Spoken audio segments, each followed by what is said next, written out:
Welcome again. This past month, I spent 12 days in Israel. I had the privilege to go back to the land. It was a very personal type tour because I wanted to study certain things that as a matter of fact, I found enough evidence that I have to now reevaluate one of the positions I had in regards to where Yeshua died. Now, we know he resurrected, gotcha, but um, I found some information that I thought it was very important to research. And the more I searched in Israel, archaeology and all the topography that was there, eventually I have to make the adjustment.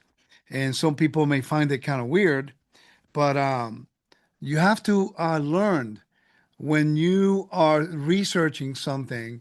And sometimes we are so dogmatic about a position that there's a lot of archaeology and a lot of information that keeps coming out. So we have to be really honest when we are confronted with a situation in which now we have to basically decide that we're going to change a position, not theologically. It's more like about where Yeshua died and resurrected. It has nothing to do with the resurrection. It has nothing to do with the validity of Scripture.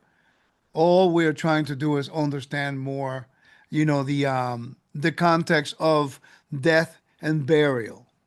And I think there's plenty of information now that can lead us to a better position on it. But I'm not going to even talk about it because my teacher and I we're going to sit together and we're going to do like a peer review. We're going to go. I'm going to present all the facts that I found.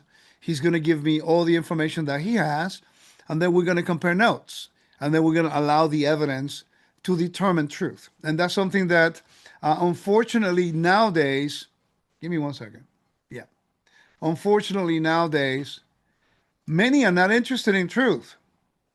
They're really interested in being right. And we need to change that type of culture when we study the Bible. I think it's important that we do recognize there's so much information. And this is something that I struggle with because if anyone's been following my teachings for a long time, not 5 years or 6 years, but 10 years and over 10 years, let's say 15 years, you'll know that the way I teach today is different than I did 15 years ago, the way I did it back then. The areas that I focus my research is different now than it did back 20 years ago. Although many things I taught 20 years ago and 15 years ago were right, but I think we have to allow room to adapt to the information that is coming in. We're absorbing a lot of information. We are learning. I mean, I've been able to go to Israel and learn with really capable key people. I went directly to some of the archaeologies. And by the way, I want to take the time to thank, Joe Good for that, my teacher, Joseph Good. I really was not interested in any kind of archaeology whatsoever uh, until really 2011. Before that, I had a guide who since has passed away. May he rest in peace. And he was the one that kind of opened the door to my interest in biblical archaeology. But then when I started studying with Joe, I needed to learn biblical archaeology, specifically temple geography and temple archaeology. And it really allowed me to have a broad perspective of its importance. Ever since then, I have a whole section on biblical archaeology. I've been back to Israel, and I've been honored to have like private guiding with Dan Bahat 3 times and Eli Shukron 4 times. I've been able to meet with Ori Pelech. I've been able to meet with Eilat Mazar. She's since passed away, and and another archaeologist that was doing the dig underneath the plaza and the hotel, the Western Wall. With all of this that I'm sharing with you, just to tell you that this year alone, in my personal tour that I had with Eli Shukron, professor, I asked him specific questions. I said, normally I bring my tour and you cater to the people because they're not necessarily that interested in archaeology. They're just there to enjoy the city of David, and they want to get your experience, but they're not really interested in the nitty gritty stuff that I like. I was there with one of my friends and students, Daniel, and I told Professor Eli, I said, I would really like to learn how your thought process, how you learn, how you found stuff. what was your process of learning and digging and all that stuff? And I got to tell you, it's incredible how much I learned this year compared to the other times that I spent time with him. Let me see. I think it was supposed to be here. Give me 1 second. I hope it has. Yeah. You'll see who I'm talking about because I did take a picture with him. I have it over here. I have a lot of information I want to share with you. So I'm hoping that it's all here so you can see. If not, I'll show you what I mean. But um, and I kind of like to share this stuff with you because I think it's important that if I go to Israel, I want you to learn alongside with me, and I really want you to grasp what I'm teaching because I know that there are many things that I share with people, and because if their interest is not on those topics, it's like whatever. But then we need to connect it. So I'm hoping we can connect certain dots. Okay. So I'm going to show you some pictures, give you some basic information. I'm going to hopefully go for about an hour, maybe a little more. But I want you to get an idea that when I go to Israel, my purpose is to learn something new every time I go. This year was really cool because, and I'm going to do this next time. I didn't want to do this time around. I did a teaching on Wednesday and on Wednesday morning in Spanish. And I'm going to show you the stone, but I'm going to really expand on it when I translate the PowerPoint into English. So I'm going to be doing this one in Spanish eventually. And then the one I did in Spanish on Wednesday, I got to translate in English for you guys. But I was able to go to Shechem, to the Mount of Blessing and the Mount of Cursing. And this is very rare in a way. I mean, it's there, but it's rare for people outside of the Palestinian control areas to have some of the archaeological stuff. And this is interesting because this is all the archaeological evidence of the city of Sikhem, of Shechem. And I did a teaching in Spanish about the 13 events that occurred in that location. And I will only going to show you the stone. I'll tell you something basic about it, but then I'll come back around and I'll do a whole teaching on that alone. And you're gonna be blown away because in 21 years going to Israel, I have never been able to go there.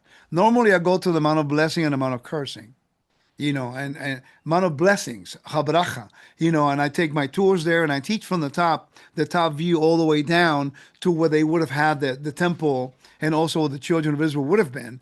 And I never dreamed that I would be able to go down there to Nablus, which is the modern name they have now, which is ancient Shechem.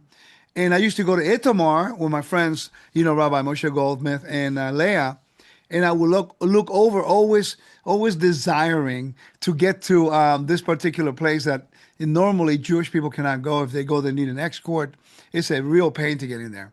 But this year, as I was driving up there to Itamar to visit my friends with my family that we went up there, I had an Arab Christian driver. So I understand how things work. When the fact that he's Arab and Christian, he is able to go into the Palestinian control area. So I asked him, hey, can we get to Shechem, Nablus? He goes, yeah, I could take you. And we were able to get through like nothing because it's not a tour. And I was with him. And it was an amazing blessing to see some incredible things that very few people get to see unless you go with an escort because of the situation going on in the Palestinian control areas. So, I mean, it's been an amazing blessing. I remember sitting there watching the movie in the archaeological thing they had, and I was blown away because when I saw the book, I wanted to buy it. The guy says, no, you can take it. It's free. So now I have all of the archaeological evidence on that location, which is basically validating the Bible. They also gave me another book. It says inventory. Let's check this out. Inventory of cultural and natural heritage sites of potential outstanding universal value in Palestine.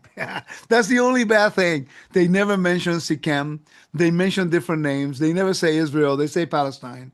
But all I care is about all the information that is validated in archaeology. So we know better, right? We know it's about Israel. It's not about the Palestinians. So it was an amazing experience. So with that, with any further ado, I want to go right into I'm going to go right into the information. Hopefully you enjoy it, and I want to do this so that we can learn together, okay? And share some of the stuff that I think can facilitate for your learning and the importance of biblical archaeology. So Consider the information. Now, what you see in the screen right now is a picture. All these pictures I took, except for one of them. All the pictures I took myself. This is in the museum, in the Jerusalem Museum. I took this picture from, and it represents the Pilot Stone. When you go to Caesarea by the sea, Caesarea Maritima, then you're going to see a particular archaeological discoveries, and that's evidence that Pilate did exist. And this is the evidence for Pilate there in Caesarea Philippi. They found this Pontius Pilate inscription. Antonio Froba discovered the inscription in 1961 on a dedicatory stone in Caesarea Maritima, an ancient city built by Herod the Great around the year 25 to 30 BC. Now, please understand that it took 12 years for Herod the Great to build this city. And then later on, after Herod the Great died, and then you have Pontius Pilate come over, that was part of the hub of the Roman Empire. It was a Roman city. So they found an inscription with his name on it. So now you know that biblical evidence mentions Pilate as a proconsul of Jerusalem, and that we have the inscription that shows you that he was actually there. So this is the way that the Bible can be validated. And I tell people all the time, I said, if you're not going to believe in the Bible as an inspired book, and I did this one time with a friend of mine who he is not a believer in Yeshua. He's a Jewish guy. And we've been friends for 21 years. And, obviously when I met him in 2004, there was a resistance to look at anything like that. We had a lot of arguments in the beginning. Now we're great friends, and, we help each other out in research and stuff. And I remember telling him, I said, why don't you consider the New Testament as the historical book? And I said, I know you're not going to believe in it as an inspired part of the Bible the way we do. And I get it. I understand where you're at. But why don't you look at it as a historical account of what was going on in the first century, or the Judaism of the first century? Because what we call Judaism today is nothing like it was in the first century. There's a distinction. It's a big distinction. And this is a conversation and a topic being examined by many scholars in Israel to this day. And even some Orthodox rabbis are recognizing that modern day Judaism is good and is bad things, like Christianity, whatever, is not the same as the first century. We can say the same thing about believers in Yeshua. The believers in Yeshua, what they call the Christians in the first century compared to Christianity today, is night and day. So we can say the same thing about both sides. And we have to be honest with understanding and reconciling. The closer we get to the first century, the different it is. If you really do an honest analysis of the lifestyle of the believer in the first century, you will get to understand that the believers in the first century, they all follow the Torah, they all did the liturgy, they all studied the Torah. They did not have a New Testament as we know it. So where do they get their knowledge from? Where did Paul get his stuff from? So it was more centralized around Israel, the temple, and the purity laws. Then today, Judaism, being that is departed from, I'm talking about, it was developed more so in the Middle Ages, departed from Jerusalem, just like Christianity in the fall of Jerusalem, and then the destruction of the temple, and then the revolt by Kokva, and some of those things that happened, which brought complete utter destruction to Israel. And then later on, during the second and third century, the believers in Yeshua and their lifestyle became mixed with paganism, syncretism with the establishment of the Roman Empire. No one can argue that. So we both have to trace our steps back to the first century to try to understand the lifestyle they lived back then, and how the Bible actually solidifies our faith, understanding that the result of removing ourselves from the context of the first century leads us into adapting certain customs and certain belief systems that were foreign to them in the first century. And that's what I've been finding out with all my research. Okay, so, and we have to be honest with this. It doesn't remove our faith in Messiah. If anything, it enhances our faith in Yeshua as the Messiah, because now we know, for example, with this particular inscription, that we do have the evidence that, Pontius Pilate lived. There was an inscription with his name on it. So now we have the evidence in the New Testament that is a legitimate minimum, a legitimate account of historical accounts. Okay, if you don't believe, let's say you don't believe Yeshua is the Messiah, and you don't even believe the New Testament as an inspired book. Let's just put that out there. Some people don't, but you cannot disregard it. It's so valuable. You cannot disregard its historical content. How do I know? I went to Greece, I went to Turkey, I went to Rome. I could bear witness and I could tell you how accurate this document is. I mean, even to, let me give you an example. When you go and you talk about Paul in Philippi, when he went to Philippi, and it tells us about the conversion of, man, I just forgot her name now. The conversion of the lady, the first lady who converted, Lydia, okay? And the Bible gives you like a GPS direction right outside of the gate towards the brook of the river. That's there. And literally it's there. I mean, you go right outside the gate, and I asked when I got there, which direction is this gate? Oh, this is going towards the west. Oh, perfect. So I kept going west, and there's a little town called Lydia, and there's a river, and they have a place that they know it happened. So I know how accurate this book is. Now that I studied ancient Near East, now that I studied a little of archaeology of Israel, is very accurate. And that's the whole motivation of this particular teaching per se, or dialogue, is to show you how amazing the Bible is. The God of Israel is true. His Torah is true. The accounts are true. It serves a purpose to teach us to understand more about the character and the righteousness and justice of God. Okay? Let's go to the second one. All right, so we have the inscription here, and when you go through the inscription text, the inscription reads, Tiberius Pontius Pilate of Judea. Pontius Pilate was appointed as the Roman governor of Judea in 26 AD by Emperor Tiberius, and suspended in 37 AD by Vitellius, the governor of Syria, after massacring Samaritans on Mount Gerizim. So there was a huge massacre, and because of that, he basically got let go. The biblical connection. Yeshua was crucified during Pilate's governance in Matthew 27, verse 2.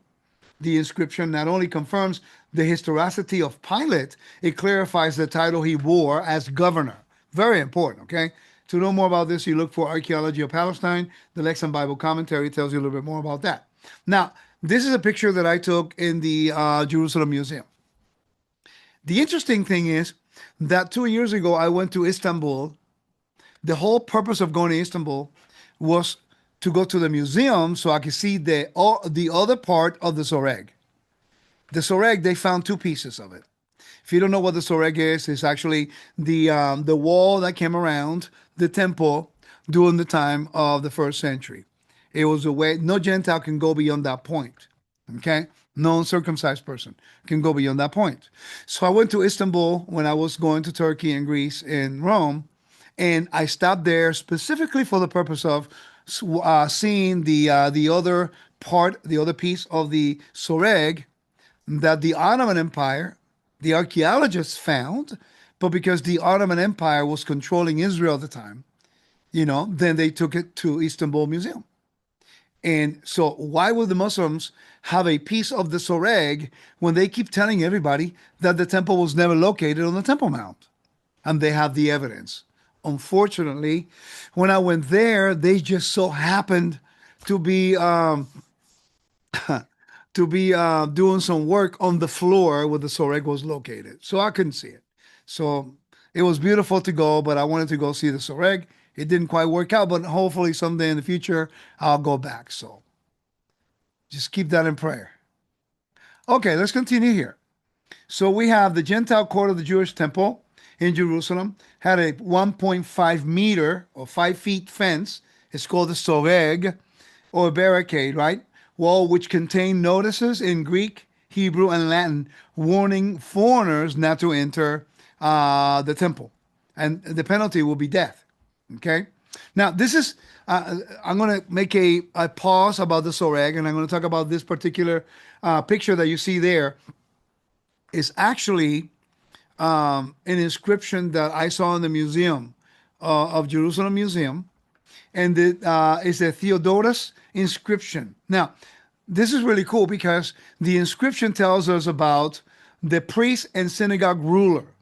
It's called the Theodotus, priest and synagogue ruler inscription, discovered by Raymond Weil in Jerusalem, 1913, describing the leader of a synagogue as an archi-synagogues. Mark 5:35 talks about synagogues.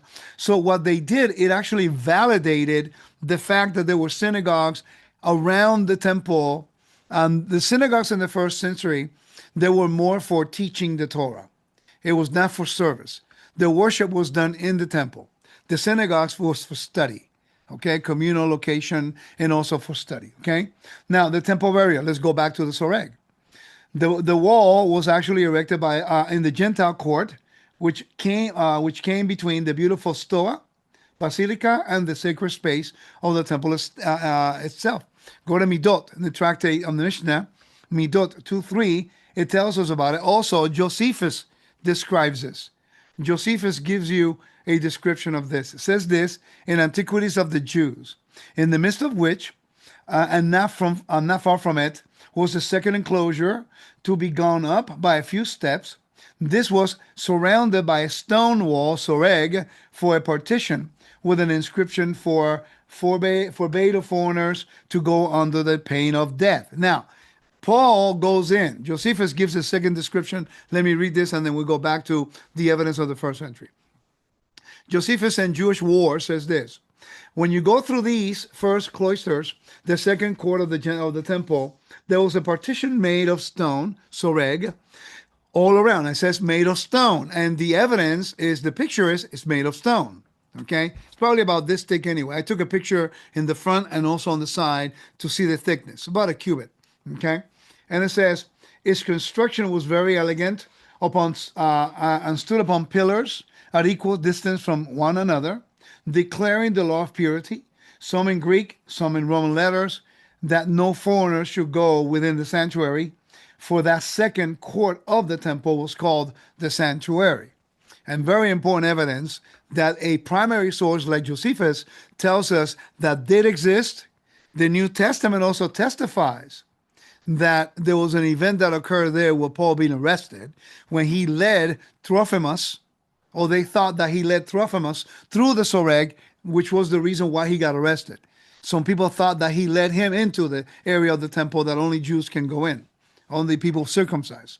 Now, the discovery in the 1871 of the Soreg, on such inscription was discovered by Charles Simon Clermont Ganot in 1871, and is now displayed in the Archeological Museum in Istanbul. The one that I showed you is from the Jerusalem Museum. Like I told you, I went to the Archaeological Museum in Istanbul and could not see it. It dates to before the destruction of the temple in 70 AD and reads, no foreigner shall enter, as you know already. So then how will this line up with the evidence, and what was the purpose of the sign? Now, the sign was intended to keep foreigners, the Gentiles, from entering the temple area with punishment of being of death if they disobeyed. You find that in all those particular evidence. In Acts 21, verse 28, Paul was accused of allowing Gentiles into the temple and defiling the holy place. So the Soreg may also have been the dividing wall of hostility. In other words, no one from the nations can get past that place.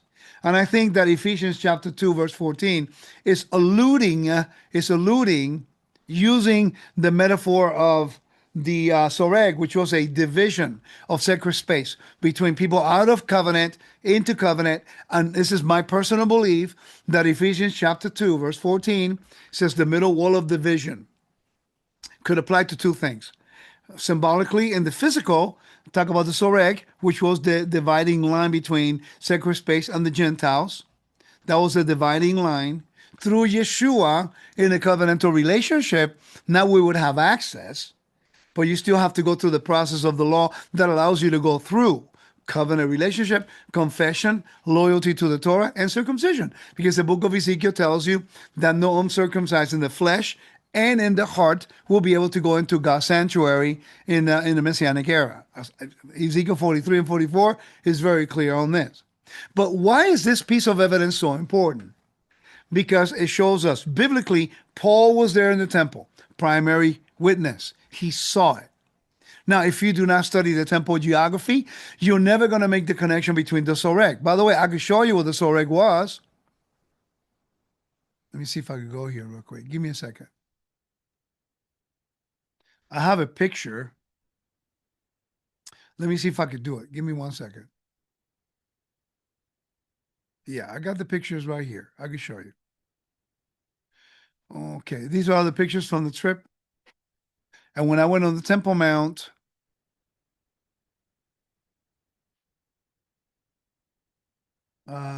give me a second, I'll find it. Right. You see this area in the bottom. You got the pigeons right here, and then you have this area in the bottom. This is where the soreg will be, somewhere right in here in the front. We know where the soreg will be. That, by the way, this is first temple period stone right here in the bottom. That foundation is first century stone. This is the evidence from the temple proper. Okay? So it's important that you also understand that you can, make the connection. So we have what? A soreg in the Jerusalem Museum. We have another piece of it in the Istanbul Museum. Then we have Josephus giving us a first century account of what it looked like. He was a priest. He was there. He visited. He must have seen it. Primary source. Then we have also Paul was there, and we have a story about how he got arrested because he supposedly took a Gentile past that point. Okay? So now we have all of the evidence to prove that the archaeology lines up perfectly with the biblical narrative. Now, who becomes stronger in their faith? Understanding this. We all do. Okay? Because we understand that the Bible does line up, that the evidence is pointing to the validity of the Bible. And that's what I try to do when I go to Israel, is look for the evidence, because I know the Bible is true, but everything else around it validates what we already believe. Okay? Okay, so I'll answer your question later, Darren. I want to continue with this. If not, I never finish. Okay, so I'll answer for you. So let me go back to the PowerPoint here real quick. All right. So let's go to the next thing, the trumpeting stone. This is in the Jerusalem Museum. I was there with my friend and my student, and I was able to show him the pictures. And I told him, make sure you take a picture of this. It's important. That's the soreg. And the one on the right is the trumpeting stone with a picture in the background of the temple. Now, it is important that you understand that this particular stone bears witness of what the sound of trumpets would have been like.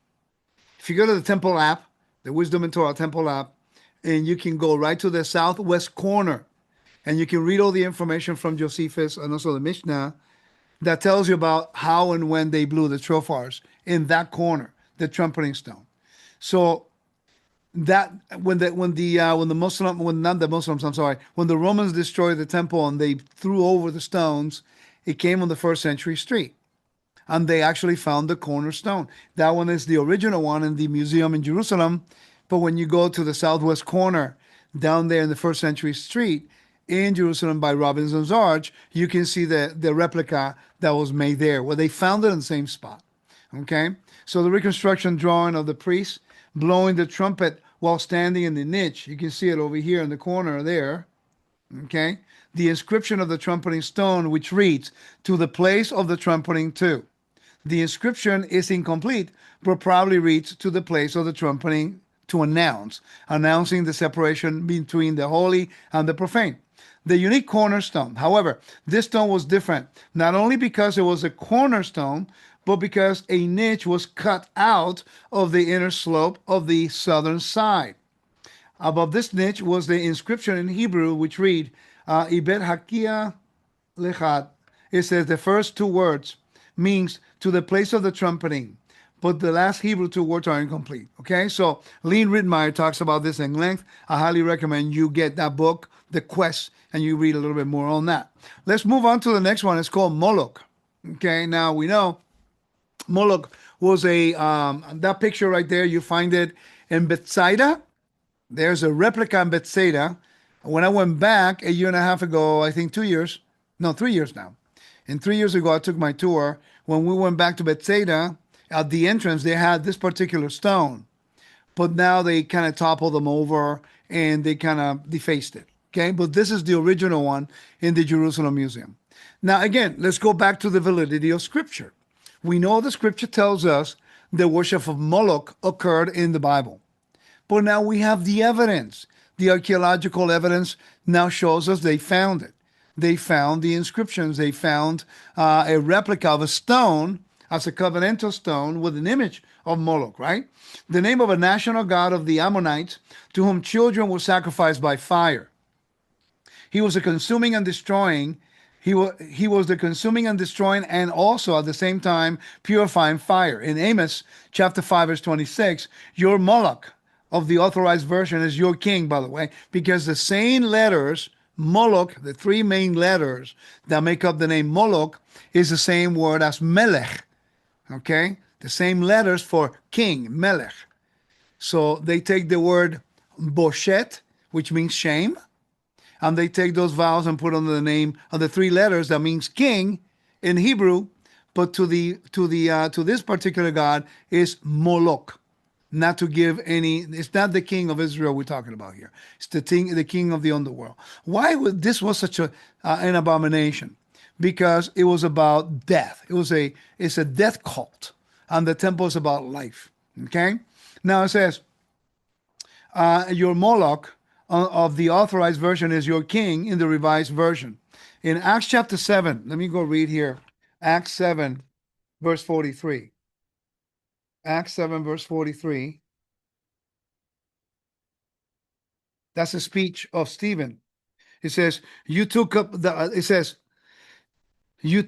tent of Moloch and the star of your Rephan and the images that you made to worship, and I will send to you into the exile to Babylon. He is quoting about the sins of Israel. And by the way, that star of Rephan is not the Star of David or the Magen Bavi. That's another conversation altogether. Okay, because in the archaeology that dealt with Balaam, by the way, they found an inscription of a star, and I did a teaching on this. You should check it out on Wisdom and Torah.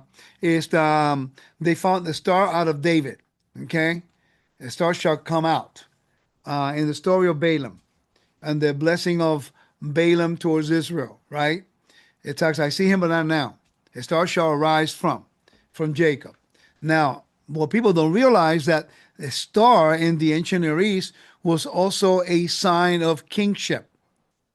And they found a handle, okay, with this hexagonal, insignia. So before the first century, way before that. So, I mean, we know that there's an ancient symbol that could represent also kingship. A regular star represented kingship. They have inscriptions in the ancient Near Eastern kings that they have a star which represented divine kingship. So let's also remember that Professor Kramer had some really good information on this in, what's it called? I forgot the name of the website now, or the YouTube channel that he has. But it's really good. He's a biblical archaeologist, and he does great work. I think I have the book somewhere in here. No, I don't. So I'll remind you later. Okay. So I hope you're enjoying this. I'm trying to give you some insight here about what I found out, trying to connect it all together. So the worship of Moloch is something that was in abomination, by the way. It's interesting because there was a time when the kings of Israel, when Israel was in covenant with Moab, and they were fighting against somebody. And the king of Moab wanted to do divination, and he did divination, and he sacrificed his firstborn on the wall of the city, of the Moabite city, to appease Moloch, to appease the gods, hoping that he will win the war. And when the Israelites saw that, they withdrew and said, we're not supporting you. So we have the evidence that this took place, and it says in the days of Jehoahaz, it was partially restored, but after the captivity wholly disappeared. He is also called Moloch in Leviticus 18:21. It's so to give. I want to read that because I heard some guy this morning in Spanish. Lord, some people just need to just sit down and not say anything, and I hate to say it like that, but that guy was saying that. I'm going to read you the text. Let's go to Leviticus 18. It's talking about sexual acts. Okay, I want to break this down to you. I mean, people need to realize when you start teaching, you got to be accountable what you say. You can't just reinvent the wheel. I mean, here we have the evidence of Moloch, and then we have the purity laws in the book of Leviticus, chapter 18. And it's actually, when we read verse 21, it says this. Watch this. It says in verse 21. I'm going to read verse 20 and then 21. It says, "And you shall not lie sexually with your neighbor's wife, and so make yourself unclean with her. And you shall not give any of your children to offer them to Moloch, and so profane the name of God. I am the Lord." It's interesting how it's connecting sexuality here, fertility rituals, and also giving the child to Moloch. Now, this guy in Spanish, he was saying that it doesn't really mean giving it as an offering. It meant giving it to a stranger. It only took me 2 seconds to go through my research to find this out. Listen, guys, the worship of Moloch was real. We have the evidence right here. So it's actually called an abomination. You find it also in 2 Kings 23, 1 Kings 11, Zephaniah 1:5. I mean, the worship of Moloch was prevalent, and is about contrasting the underworld gods of death and also the god of life in the temple. So you're not supposed to sacrifice to demons, to the goats. You're not supposed to sacrifice. Who was the goat? Let me show you. Okay? Sacrifice to demons, oh, the goat god. I want you to notice the image of Moloch. It looked like what? Like a goat. So understanding these things were real instead of reinventing the wheel. Moving on. This is actually a picture that I took from the museum. The Aramean, it's called the Aramean, comprised of a number of kingdoms. Let me read here. It said the carved stone slab was discovered at the capital of an Aramean kingdom of Geshur, near the city gate. The bull-headed figure wearing a sword. I'm sorry. Wait a second. Wearing a sword probably symbolizes either the chief god Hadad, who was the storm god responsible for rainfall, the moon god, who was responsible for the swelling in the rivers. Alternatively, it may have represented the fusion of the two. So this is actually the way it looked like on the worship of Moloch. And I said it was a goat, and it was not. It's actually a bull. So I'm corrected on that one, okay? All right. So let's move on to the next thing.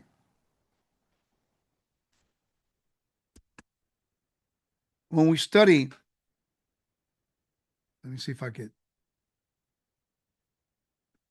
Nope, it's not letting me. Hold on.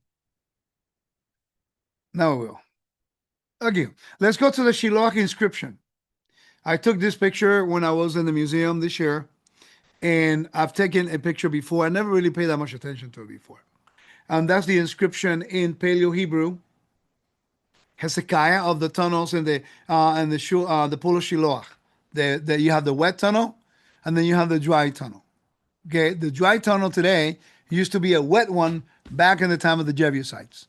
Eli Shukron told me that when he discovered that used to be the water passage until the time of Hezekiah, when he redirected the stream, and they actually start digging from one side on the south and one side on the northeast, and they met in one particular place. And how they did it, I have no idea, but they did. Okay, so I'm going to show you some information. Discovery of the inscription. Many years ago, 1880, a youth, while wiring up the conduit by which the water enters the pool, accidentally discovered the inscription cut in the rock on the eastern side, about 90 feet from the pool. This is the oldest extant Hebrew record of a kind. It has with great care been deciphered by scholars and have been found to be an account of the manner in which the tunnel was constructed. The whole length is said to be 1,200 cubits, and the inscription further notes that the workmen, like the excavators of the Mount Cenis tunnel, excavated both ends meeting in the middle. That's amazing. Now, the dating of the inscription. Some have argued that the inscription was cut in the time of Solomon. Others, that was more probably refers to the time of Hezekiah. A more ancient tunnel was discovered in 1889, some 20 feet below the ground. It is a smaller dimensions, but more direct in its course.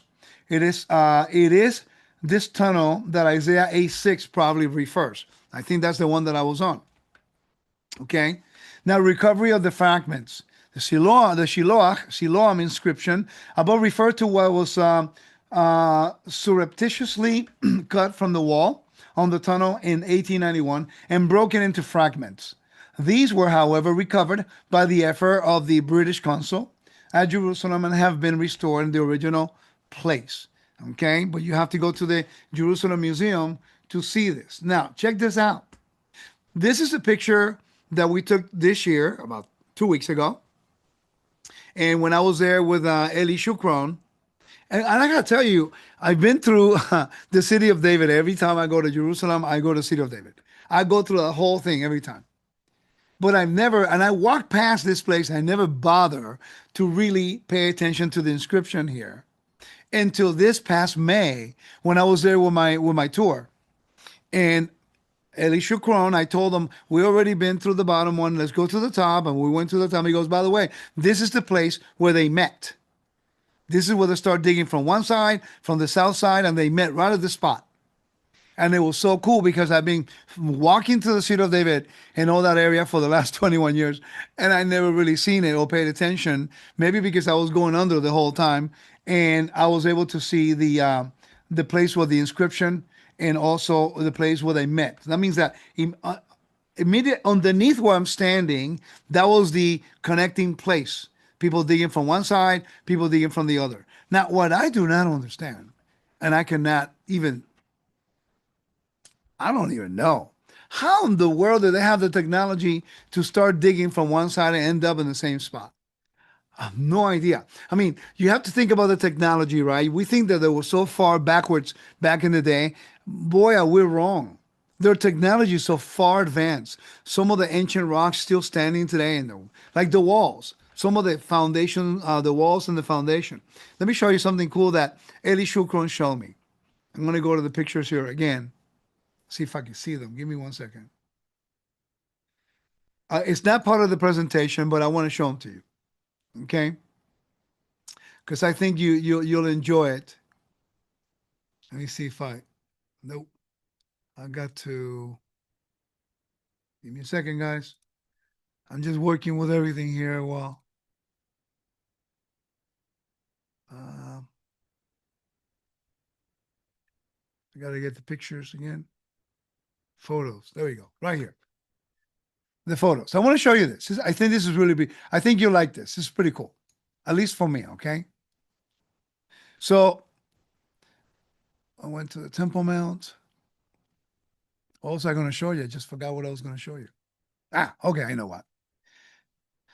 When I went to the Temple Mount, and we were in the trenches. This is Eli Shukron. I'll show you some more stuff in a minute. But when we went to there we go, right here. He was showing us, and this is really cool. In all the years that I've been in Israel, never had anybody mention this to. Okay, this is the phone, and it's actually measuring the level, whether it's level or not. And this is actually one of this is the trenches of the southwest corner.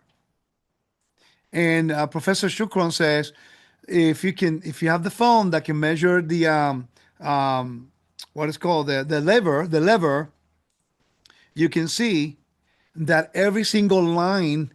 Now you notice this one here is on the bottom, and this one is sit on top, about maybe 2 finger width between in the space there.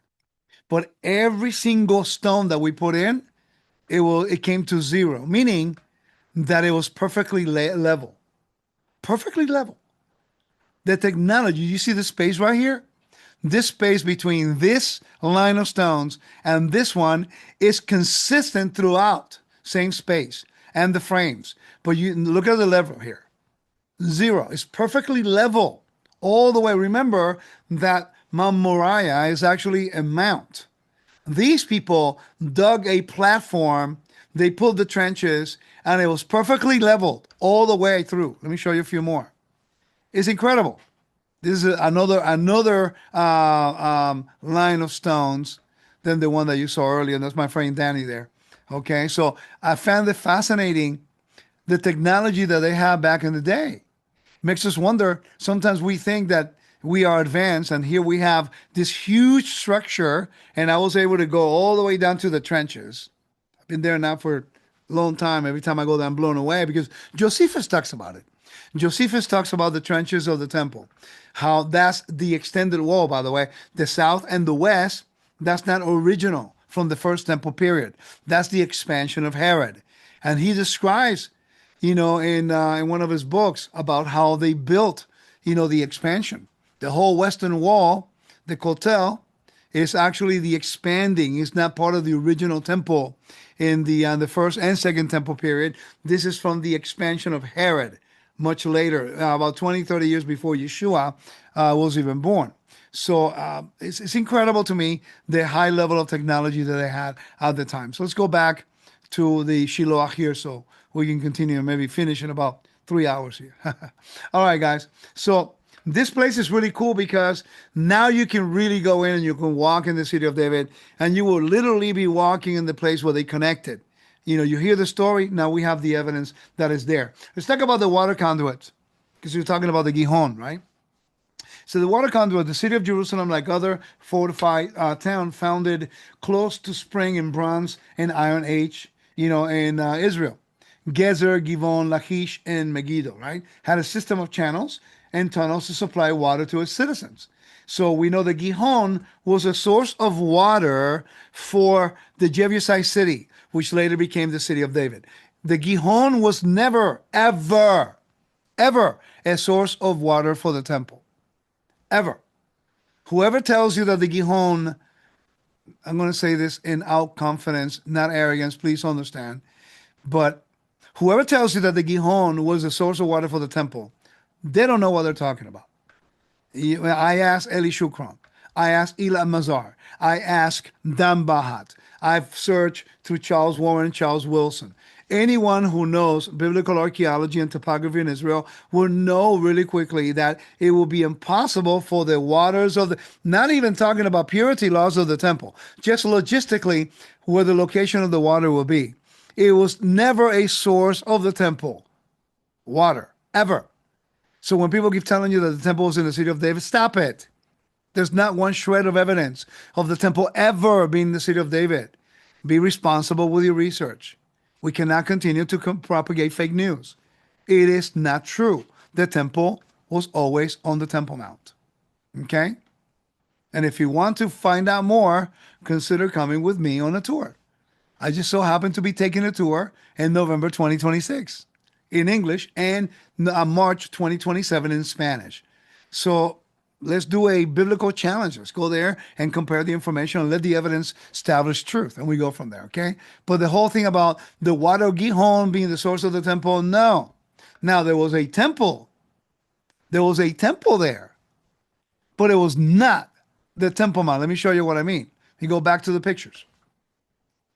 And I thought this was going to be part of the presentation. For some reason, they didn't get it, but it's okay. Let me show you here real quick in the pictures. Move this out of the way so you can see.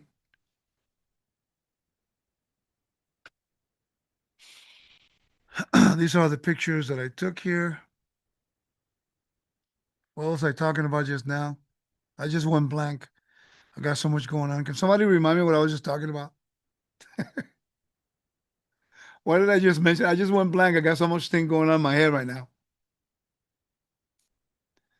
I just mentioned something. What was it? My Lord, age is coming through.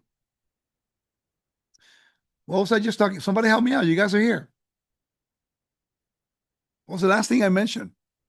Ah, okay, got it. Eli Shukron, and there was a temple. He found the temple. He calls it the Melchizedek temple. Now, again, this is his opinion based on what he thinks, because based on the Bible, he is connecting the story and the narrative in Genesis 14. And it was a Jebusite city, Salem, and all the scholars believe that Salem is actually, where Jerusalem was in the time of David, Zion, the city of David. That was Salem. Okay, so he found this place. Let me show you. This is the place that he found right above the Gihon Springs.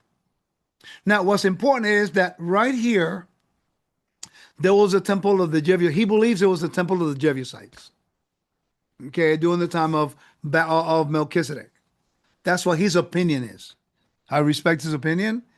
He's never said that that was the temple of Jerusalem. He always said that this is a temple that he believes belonged to Melchizedek back in the time of the Jebusites, in the time of Abraham. Now, he found information there. He was trying to tell us that it was a small temple. This is what he found. This is his thesis. I'm only repeating what he told me. Okay?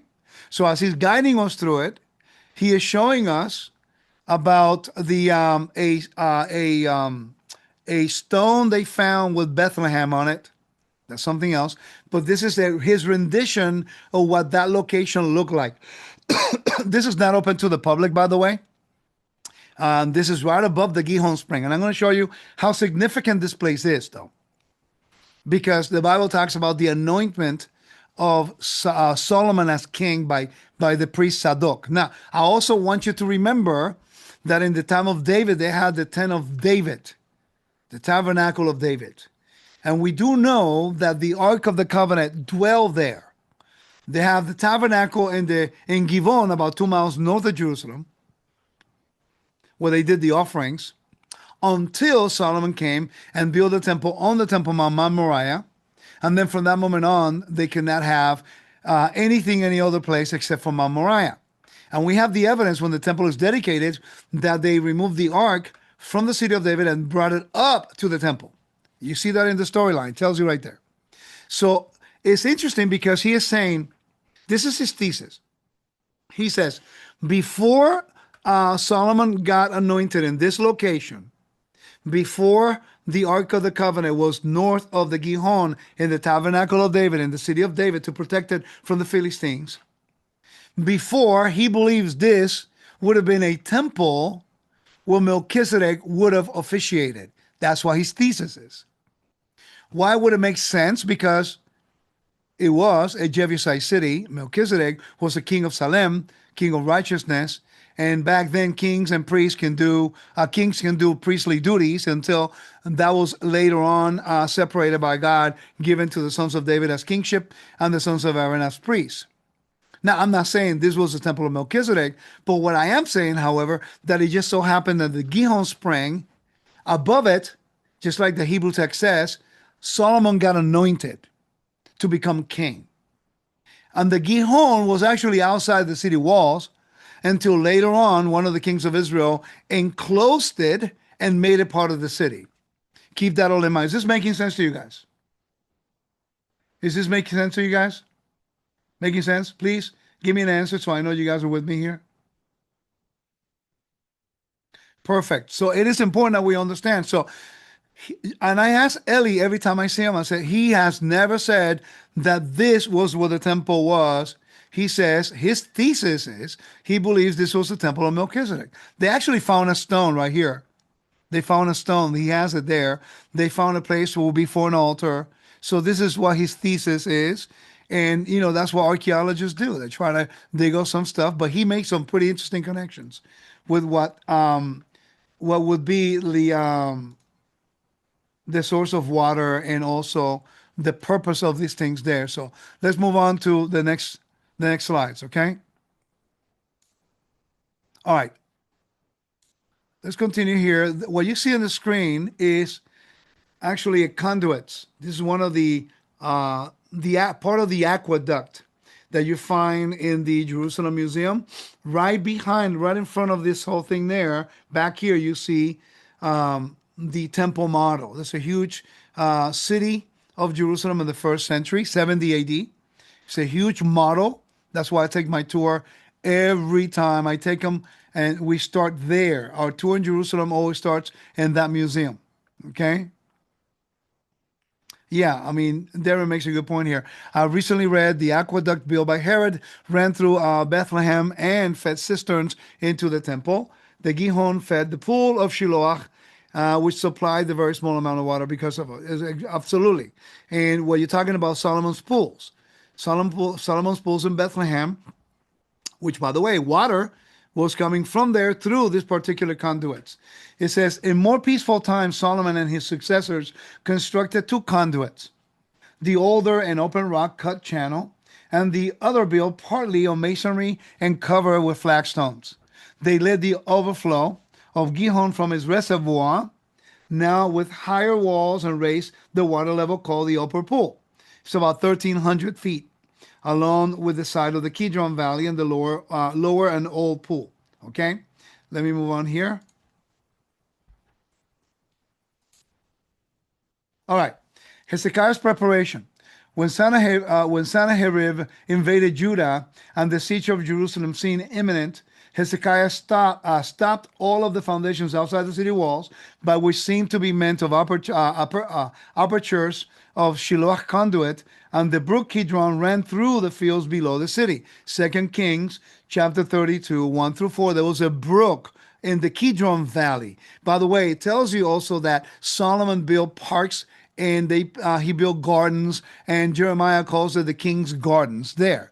Okay, but due to war, they changed that. We're talking about the Gihon now. We're not talking about the water to the city and the upper and the lower conduits. Okay, the upper and the lower conduits. It says, in place of all system, he ordered a winding tunnel or conduit dug under the city hill to bring the water of Gihon to a new pool at the end of the Thoropian Valley, which is the Shiloah in the city of David. Okay, now you got the upper city and the lower city, and the water that came from Bethlehem would feed the upper and the lower city. Let me show you another picture.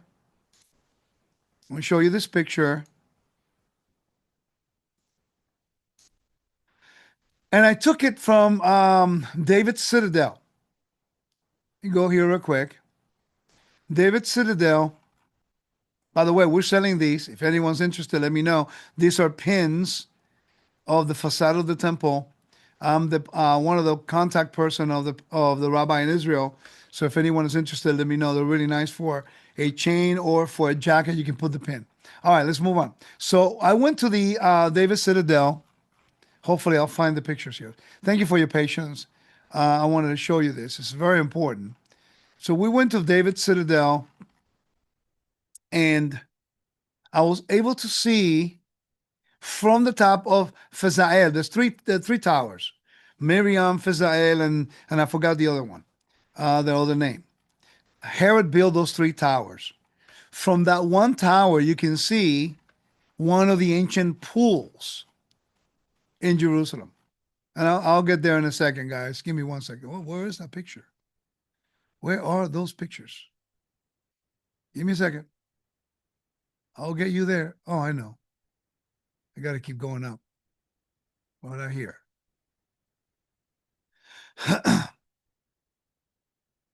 There we go. Right here. This David Citadel. Nope, that's not it. Sorry, guys. I can't seem to find my pictures right now. But it's really interesting because when you go right into, I think it's right here. Let me go. I got to get it. I know I have it. And I want you, there we go. Okay, this is the Mamila Pool. This is the Mamila Pool. This is actually right outside the Jaffa Gate. When you go right to the consulate, the American consulate, right in front, you're going to have an empty area in a park. And this is actually Mamila Pool. This is one of the water sources that came from the pool of the Solomon's pools. huge pool. They're actually fixing it. Hopefully, they'll make it an archaeological site, which is a great news, by the way. I've been inside of it. It's incredible. Okay, and this is the conduit that came from Solomon's pools, which is called the Fuller's Field. You know, if you read the Bible, it's Fuller's Field. You see it there. Okay, and move on here. So my martial arts stuff. This guy's, well, what a trio. These guys are a pain right now, creating so much chaos. Anyway, let's move on. And this is basically going through the wall, walking the walls. And I'm trying to get to,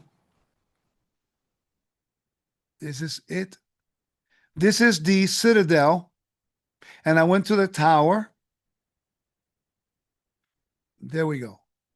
I'm looking from the tower and it looks all dirty and stuff. And this is inside the city. You see right there? This is a Jaffa Gate. The Jaffa Gate, it has that pool and it's surrounded by houses. You're not going to be able to see it if you're walking in the Jaffa Gate. You have to go in that tower. This is one of the pools inside the city today. In the time of the first century, in the time of Yeshua, before he died, this would have been outside the city. And then they expanded on the wall. Okay? So now you have the Mamilla pool, then you have this pool in here inside the Jaffa Gate today, and then you have the Serpent's Pools, which is actually outside, on the west side by the Chinon Valley, and you can see it. Okay, so there was a lot of the water came from Solomon's pools. Okay, guys, I gotta hurry up here. I'm taking a little too long, more than I want to, but I want to give you guys as much information as I can when it comes to biblical information. On this trip, I was able to go to Jacob's Well. This is in the city of Shechem, modern day Nablus. Now, this is the site where Yeshua asked the Samaritan woman for a drink. Now, this is a validated archaeological site. There's no doubt that this particular place is actually Shechem and that this is actually the well. Now, that picture was taken by my student Daniel. When we went in, the guy working there says, he told me, you cannot take pictures. Okay? So I'm in front and I'm getting ready to take a picture. He turns on the light and then boom. And he told me you can't take the pictures. But I didn't know that already. Daniel already took a picture as we were coming down. So weird reason why he didn't want it anyway. He made us buy. So actually he had these available. So I basically purchased this one. And then when I got to the car, Daniel showed me the picture. See, this is the well of Jacob. By the way, you can still drink the water from there because the guy said, hey, you can drink the water. It's still drinkable. So it's incredible that we have the evidence of the Bible right in our faces. The well of Jacob, the place where Jacob went. When the Yeshua went there, we were right on that spot. And by the way, it's a traditional place based on real evidence, not on traditional, like some other places that sometimes we believe things happen, nothing happened, okay? So this is a Jacob well. Let's talk about this particular building. I took this picture at the Jerusalem Museum. I really like it. And the reason is because this was actually from Masada. And the reason why I want to show you this, when we study the temple geography, and we know that the temple was actually limestone, the temple floors were limestone and marble and stuff, specifically limestone. And we know how hot it gets there in the summers. We also know how cold it gets there in the winter. And we know how slippery it can get when it rains. And no one can wear shoes, excuse me, no one can wear shoes on the Temple Mount during the temple period. So what would happen with the heat and what would happen with the cold weather? How will they stay? This year we stayed in an Airbnb. It's kind of interesting because we never really stayed in an Airbnb like that, in which they had heating floor. We didn't know. It's like we noticed the floor was warm, and I guess they have a heating system for the floor, and it's amazing. Great deal that we got, and they had heating floor, heated floors. But then I thought about, hey, I understand now how the priests are able to work in the cold because and I saw this in Ephesus. I saw this in also all the places in Rome. They had it. I saw this in Masada, and I saw this in other places in Israel. I actually Caesarea Maritima, in which they have this floor, and underneath of it is actually like steam. You see the wall is to steam the place. It's like a steamer. Okay, it's called the caldarium structure. It's actually like a bathhouse. It's a steam room, right? So I thought, man, could it be possible that the temple floor could have a system to keep it warm? I don't know. It gives me ideas, but it's incredible, the technology. And you see the casting on the wall. This is original. This is actually the one in the Jerusalem Museum. It's amazing the technology they had. If you want to know more, look at Yael Gadin and Ehud Netzer in regards to Masada. I have that information. It's incredible the amount of information you can learn from them. Now, this is a really cool picture. That this is the original one that we see in the Jerusalem Museum, but I also took a picture from the palatial mansions. If you've been to Israel, there's a Herodian mansions or palatial mansions, and also the burn house. The burn house, you have to go down when you're in the old city, walking in the Jewish quarters, going towards the steps, going down to the western wall. The burn house, you have to go down like maybe 4 or 5 meters, and then they have a movie about a house they found in the archaeology. So modern day Jewish quarters is literally built on top of archaeology. Okay, it's probably about 4 or 5 meters above first century street. So you can drop 5 meters in elevation and you're already 2,000 years in history. Okay. So this is actually from one of the palatial mansions, and it's a menorah. Now they found furniture, and the furniture was stone furniture. They found kitchen utensils, and there were stone kitchen utensils. It tells you that the people living in those huge mansions were actually priests. They had also a whole bunch of mikveh, a lot of immersion pools. Okay, it's like almost 10,000 square feet. For I remember, it was like 6,000, 7,000 square feet. Now, the original from Jerusalem Museum, taken by me. Okay, 7-branch menorah with indications of the altar of incense and the table of showbread and the step menorah. Okay, so how would you know what the menorah looked like unless you were a priest? No one else can see it. So they found this in one of the houses, and this is how you can come to conclusions about who lived there. This is what the mansion looked like. They had a model there, but now they removed it. But now the archaeology, they still preserved, and it's probably roughly around 7,000 square feet. It was huge. And they had also a place for people with status to come and visit. I am of the opinion that that used to be Caiaphas' house. Not the traditional Caiaphas house, but this one that's very close to the southwest corner of the temple. They would have heard the cockcrow, which is basically the crier of the temple, who would actually call out to worship. Okay, in the story, the so-called palatial mansion was located on the eastern slope of the upper city, just opposite of the southwest corner of the Temple Mount. Built on 2 levels, the ground floor was designated as a living quarters, while the lower level contains storerooms, water installations. All right. The mansion's design, its overall plan centered around a paved courtyard, is evidence that despite the large size, it was a single unit and not divided into smaller residences. The entrance of the building was on the west via steps leading down onto the vestibule. Where a mosaic floor with a central rosette pattern was found almost completely intact, and I saw that, by the way, quite interesting. From the vestibule, one could either turn to the fresco room, and on the right, which was a panel painted in red and yellow, and its plastered walls in the style of the Pompeian frescoes, and on the left, a magnificent reception room. You find that if you go here, they got the reception rooms right here. They had all the info on the fresco. All of that you can see if you come with me to Israel. You can see it if you don't go with me anyway. But if you go with me, I'll take you there and I'll show you the significance of the archaeology connecting it with the Bible. Okay? So let's move on. Now, let's talk about the Temple of Arad. There was a temple. And the reason why I want to show you this is because we were studying the Torah portion on the stone. Um, Jacob set up a stone as a witness of a covenant he made with God before he went to the house of Laban. And standing stones was something very prevalent in the ancient world. It was a way of coming into a covenant. The Bible talks about this.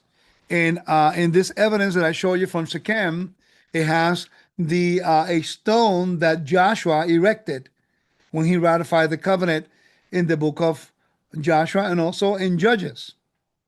Okay, the stone is, you can see it on this page right here. Okay, I'll show you the teaching eventually. But they found in Arad, they found this particular structure that you see a temple here and you have a standing stone. Remember that the Torah, it tells us you have two tablets of stone inside the Holy of Holies, inside the Ark of the Covenant. It was represent the covenant. Okay, so it lines up perfectly with ancient Near Eastern practices of a covenantal nature. If you want to know more about this, look into the Arad temple in the 8th century BCE, and then you'll be able to get more information about this. Okay, it's about 17 miles east of Beersheba. What it does, it gives us an indication about how standing stones were used in the ancient world. This is the one at the original one at the Jerusalem Museum, that picture I took last week. The excavations of Arad revealed that there was a upper city and a lower city. The lower city was occupied during the early Bronze period, and the shape of a satellite rock, which sealed the city. It's telling you how the city was built, but you see the standing stone right there. Standing stone. This would be considered in this temple like the most holy place for them, like the Holy of Holies. Okay? I'm just showing you how the evidence points to things like this. So this is really cool. I want to show you this. You know the story of Gadara, which is, the miracle that happened with the guy with the unclean spirits, right? And you know it. Let me read a little bit about this from the John McClintock and James Strong Encyclopedia of Biblical Theological Literature. Now, Gadara is actually, Josephus talks about this. It's actually a Gentile town. It was part of the Decapolis. One of the towns of the 10 Decapolis is pagan cities, very Greco-Roman. 9 of them were east of the Jordan. One of them was inside of Israel in Beth-Shean. Beth-Shean was an imperial cult city or one of the Decapolis, okay? Now, situated near the river Hieromax, east of the Sea of Galilee, over against is Scythopolis and Tiberias. Now, what's interesting, and there's a miracle there, that there was someone with unclean spirits. You can read that also in Luke chapter 8, Mark chapter 5, verse 1. Let's go read it. Let me go read here in Mark 5:1. Mark 5:1. I love going to Israel and doing research like this because I believe in perfect faith that the Bible is true.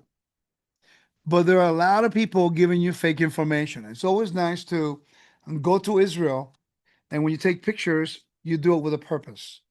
You do it because you want to make sure you're learning about the character of the God of Israel. And they said, look, heal a man with a demon, right? The story goes like this. And they came to the other side of the sea. Give me a second.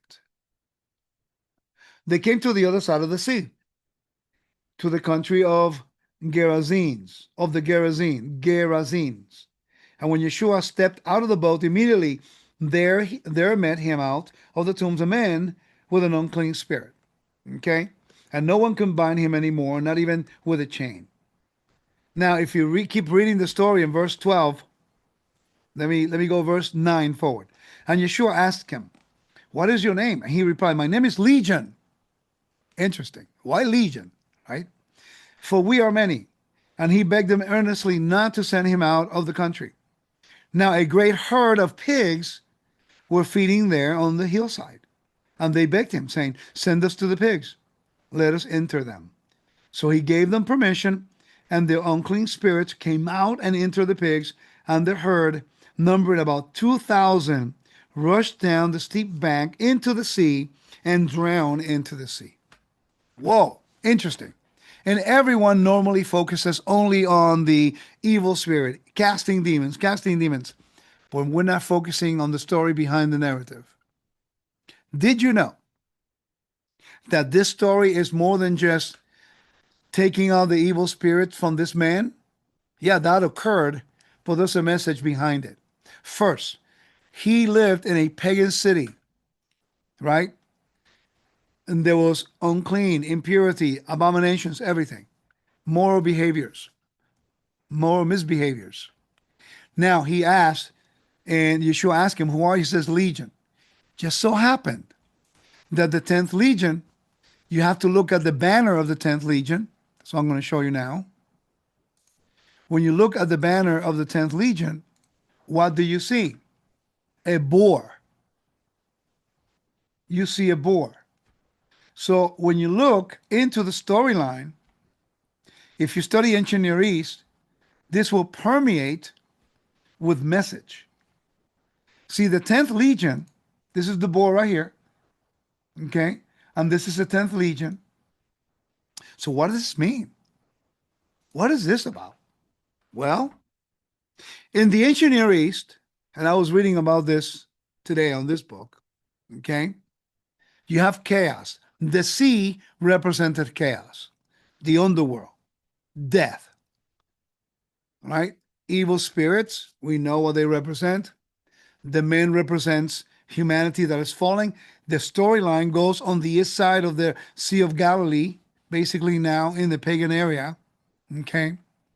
The sea represents chaos, right? Yeshua comes on a ship. Then he releases the spirit into the pigs. Remember, this is not just a miracle. It's a story about sovereignty. The pigs in the storyline represented the most powerful legion in the Roman Empire. They are the unclean. They are the one profaning the land because they permitted all the cities of Decapolis to do what they did, although they were not, they were practicing a lot of abominations, the Greeks and the Romans. But that story is more than just casting out demons. It's actually telling us the victory that God would have through Yeshua about defeating the oppressed, in this case, defeating death. Because you see now that the spirits will go into the pigs. The pigs are represented by the unclean, the Romans, the 10th Legion, whose banner was the boar. He goes into the sea and they drown. That's divine judgment.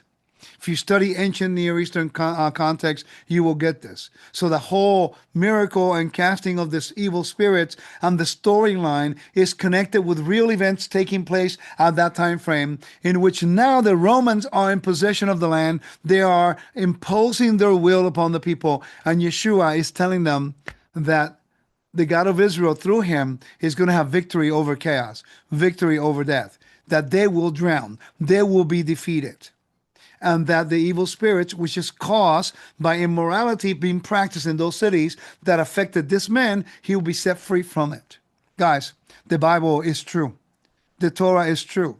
The commandments are true. And all of this information can be validated if you only take the time to invest in your spiritual walk, get some of the resources, or go to Israel. But if you go to Israel, consider going with someone who can help you. You know, not everybody goes with me to Israel. I would love for people to go with me only, but they don't, and I don't blame them. I'm not the only source. There are other good people that can take you to Israel. But everyone has their own focus and agenda. Whoever you go with, ask them to teach you about biblical archaeology, topography, geography, you know, and connect it with the Bible. Don't just take a picture and that's it. Take a picture that will bring you a memory about how your life has improved to the validity of the Bible when you're there and when you leave. And you show a picture, just like I can for an hour and a half, share with you what I learned and making the connections, you're able to do the same in your experience that will change your life. The land is good, very good. And I pray that you guys enjoy this presentation. There's a lot more to share with you, but I look forward to continue to do this a little bit more along the way. And every time I go to Israel, I keep learning new things, and I'm honored to be able to share them with you. Please do me a favor. Subscribe on my YouTube page, Wisdom and Torah Ministries.